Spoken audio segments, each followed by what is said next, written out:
banana. But more importantly, I'd like to introduce you guys to the whales with me during today's presentation. Joining me out here, we have Orkid, Keet, and Kalia. Let's go ahead and take a sneak peek into what goes on here at Orca Encounter every day.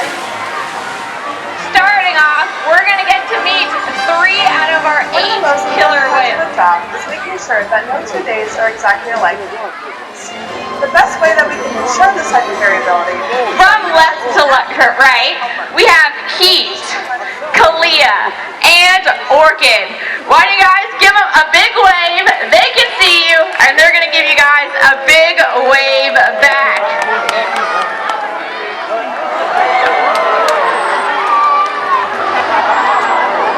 Now we interact with our whales in a variety of different ways here at SeaWorld every day. We're going to do a fun playtime with the whales down here at the glass while we show you guys all the different types of sessions we do here at SeaWorld every day.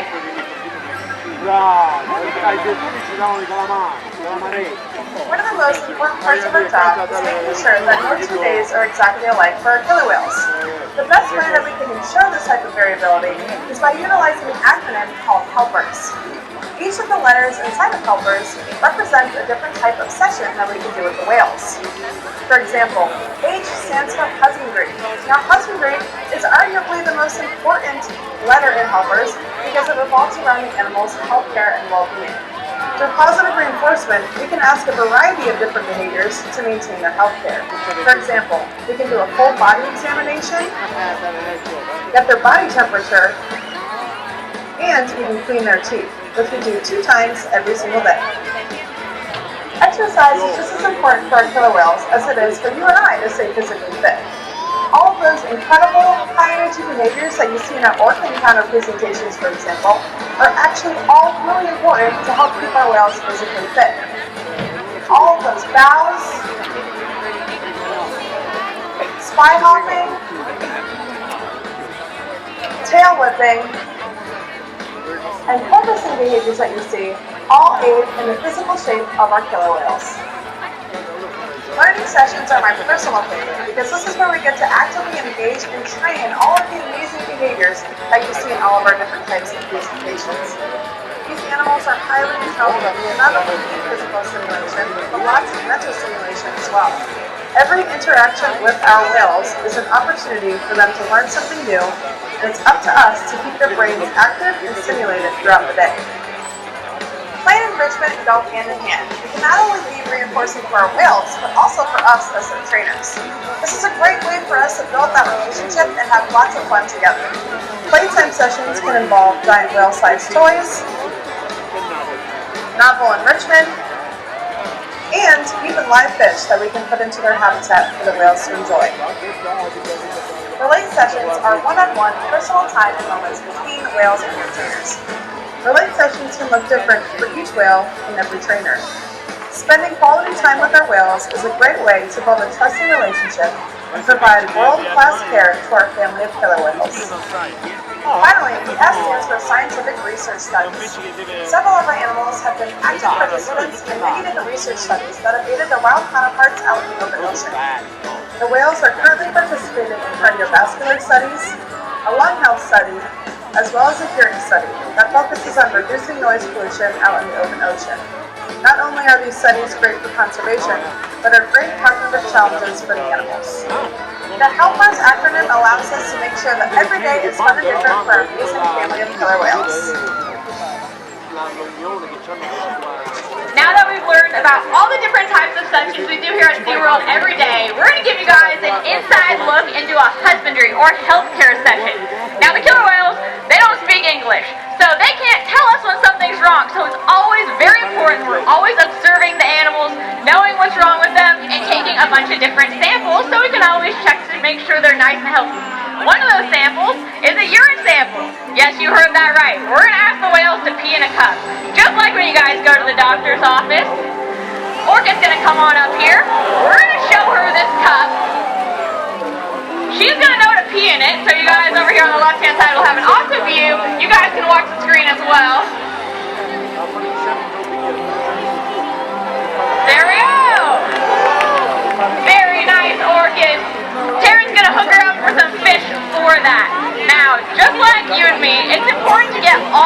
different samples. Killer whales actually don't drink anything, which is a weird concept to think about. They live in salt water, it looks like they're swimming in blue Gatorade, but they don't drink anything. So for the kids, you can kind of think about the killer whales like sucking the water out of the fish or the prey that they eat. So they get all the hydration from the things that they're eating, including the fish. Now getting the urine sample, also fecal samples are really important in maintaining the overall health of our killer whales. Now, we are going to ask Orkid for a temperature. So basically when you go to the doctor's office, they're going to take all these different samples, same thing for our whales. So all of these things are completely voluntary. Killer whales are mammals, which means they're warm-blooded just like us. Now, I want you guys to shout out, even if you're in the far sections, what do you guys think a killer whale's temperature is? 98.6, that's pretty close. Does anyone think they can go closer? 100? We're moving in the wrong direction. They're actually a little bit colder than we are. So getting that temperature, we're going to go ahead and stick it right in their butt. And we're going to go ahead and look on the monitor. Sam, can you show the computer? There we go. It's climbing. It's climbing. Orkid runs about 96 even some days. So we'll see how close I can make our guess today.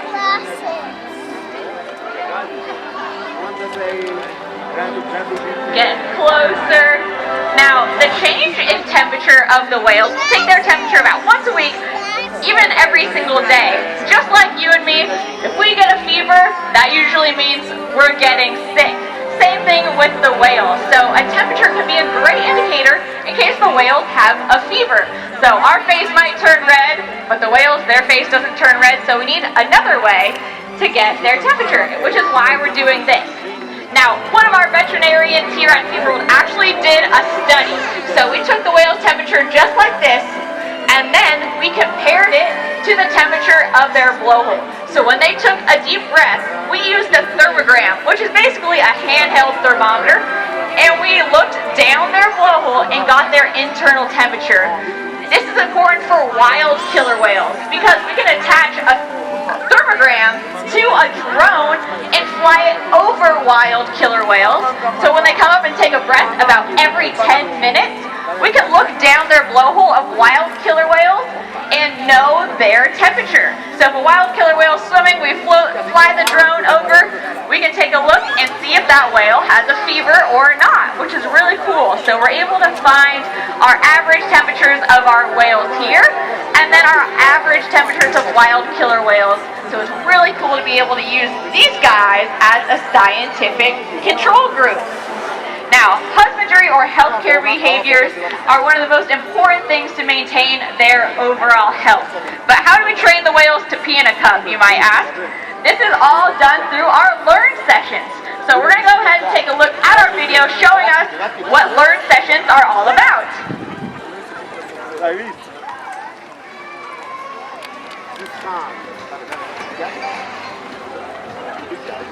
One of the most common questions we get asked here at Orca Encounter is, how do you train a killer whale?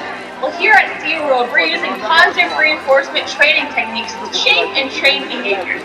What that looks like is we're always asking the whales a question, and they can say yes or no. So all of our presentation sessions are entirely voluntary. Almost all the behaviors you'll see today are created by the whales themselves. We then add a hand signal to have the whales do that specific behavior when asked. Each hand signal correlates to one specific behavior. For example, when training the whales a jump, or what we call a bow, the hand signal for that behavior is a check mark across our body, looking like this. When we first begin training that behavior, we have the whales touch the end of their face, hold their rock. We then have the target pull higher and higher out of the water until eventually all they need is the hand signal. Check it out!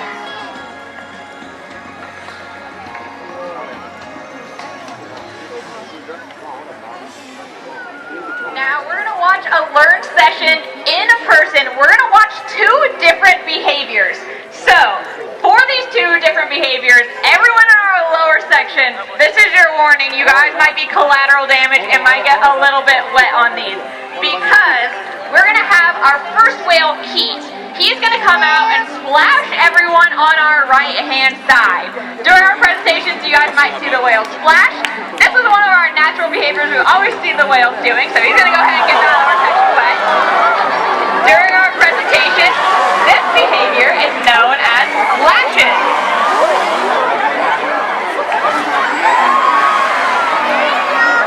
Now, when we want Keet to do that, we are going to ask him to splash over there. And he did just that, so he's going to go on up to the back. Now, today is actually opposite day, so the whales know an opposite behavior. Orkid is working on this because instead of going to that section over there, we want her to go to the opposite side of the stadium. So I want her to splash all the way over there. So here she comes, and she's going to splash that section because today is the opposite day behavior, so this is known as the shoo-shoo away concept. So everyone on our left-hand side of the stadium, watch out everybody. Oh, you guys got saved today. So this is what we call an early bridge. So Orchid did an amazing thing. She went exactly to where Kayla tapped that target pole instead of starting right over here. So Taryn said, great job. That's exactly what I'm looking for because Orchid already had that idea, hey, I need to go straight there, and she went over there with a great attitude. So Taryn said, great job, come on back and get a reward. And I think we're going to try it again. Let's see if we get it to completion. Now Orchid kind of knows those little baby steps we're working towards, so she's going to come right on over here.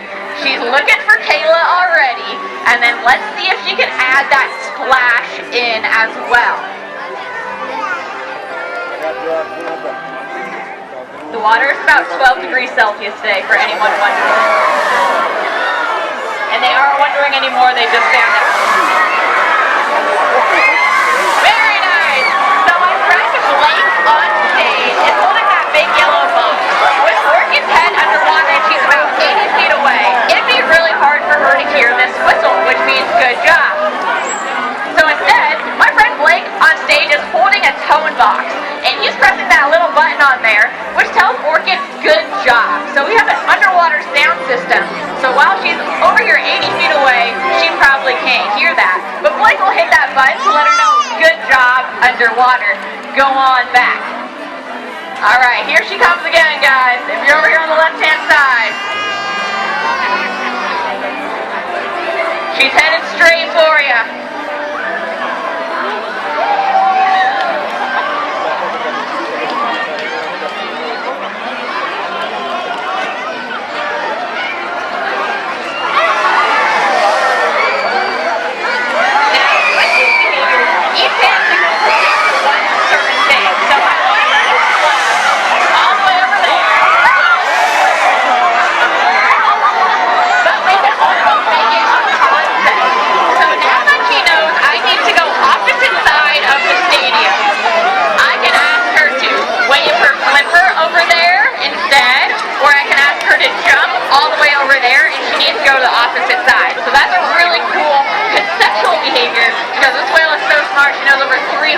Different things.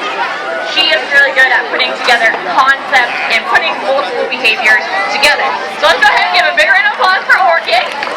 Next, we're going to bring out Kalia. Now, Kalia is just turned 20 years old, and she was the first, some of the first killer whales ever born here at SeaWorld San Diego. She just had a birthday in December. For this one, this is a high energy aerial behavior, and I've been working this behavior for a little over a year now, just because it's kind of complex and requires a lot of energy. So, Kalia is on our left-hand side. She's asked to do a jump, and she's going to do a left side of the stadium jump right over here. Here she comes in 3, 2, and 1. Now, just one jump by itself is easy peasy for these guys. She is 5,000 pounds, she is so strong, so athletic, that 1 or 2 jumps is a piece of cake for her. It's basically the equivalent of 1 push-up. Now, we want these guys to be in really good shape, both physically and mentally. So, for Kalia to get exercise, you guys don't go to the gym and just do one push-up and then call it a day. Same thing for our whales. We want Kalia to do multiple jumps in a row, really get her heart rate up and get that exercise going. So, we're going to ask her to do multiple jumps over here. So, first, this behavior started with just one jump. Now, my friend Sam is going to ask her to keep going different directions. Perfect, she's going to call her back, ask her to go the opposite direction. She's got it, she's going to call her back, ask her the opposite direction. Very nice, Kalia. So that's how that behavior started, of just getting her going that different direction. Because we call this behavior infinity bows. And this means two reasons. So, infinity bows, I want her to keep bowing or jumping for infinity. But I also wanted to make it look like an infinity sign. So she's going to come on back to Sam. And then we're going to ask her to do as many jumps as she can right in front of Sam. And we'll go ahead and count it down. Now this behavior has been really cool to see to completion. And Orchid is going to give you guys a look at what the final product should be. Now Orchid is so smart, she's a super smart lady. She knows to jump over the sprayers. So conceptually, I can ask her to do infinity jumps only over the sprayers. Here she comes again. That's two.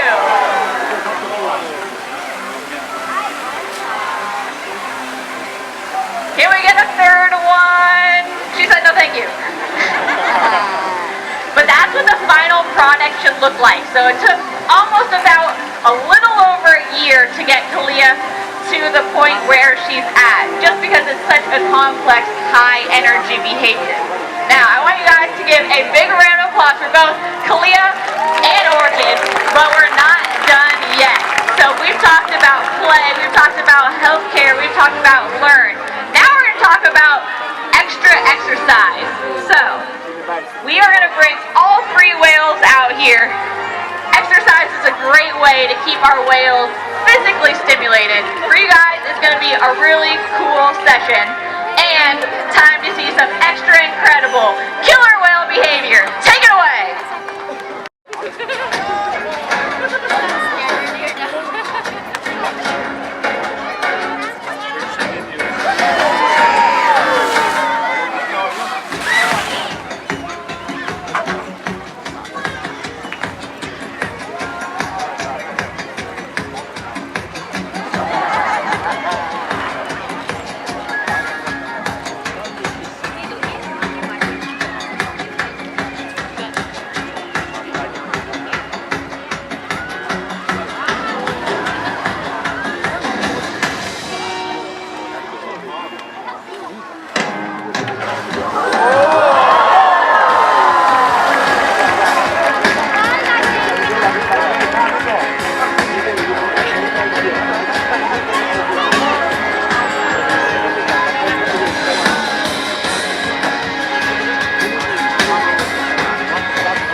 them.